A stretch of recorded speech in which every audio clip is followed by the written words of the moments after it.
এই যে লক্ষ্মী এলো ঘরে। এটা আমি অনেক আগলে রেখেছিলাম বুবলি আসার পর থেকে। এটা আমি খুলিনি ছিঁড়িনি। এই যে আমার লক্ষ্মী, এই যে মা লক্ষ্মী, দেখি মুখটা দেখাও দেখাও সবাইকে। এই যে আমার মা লক্ষ্মী, এটা ছিঁড়ে দিয়েছে। ওর পিমণিরা মিলে সবাই তৈরি করেছিল এটা।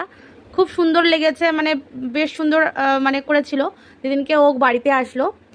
সেই দিন থেকে আমি আগলে আগলে রেখেছি, ছিঁড়িনি, কিচ্ছু করিনি। এই যে যার জন্য লাগিয়েছে সে কিন্তু বড় হয়ে টুকটুক করে ছিঁড়ে ফেলছে। এই যে তোমার সোনা মুখটা, গুণধর মুখটা একটু দেখাও, দেখাও, চুপ করে আছে, দেখো দেখো। এই যে, এই যে বুবলি অন্যায় করেছো, কান ধরো। বুবলি অন্যায় করেছো, কান ধরো। ধরবে না, ওর কোনো অনুতাপের কোনো চিহ্ন নেই চোখে। এই যে কোথায় ফুটো কোথায় ছেঁড়া সব ওর চাই। চাদরে এই যে ফুটো হয়ে গেছে সেটা হাত ঢুকিয়ে এখন চাদরটা বড় করবে, মানে ছিঁড়বে আর কি।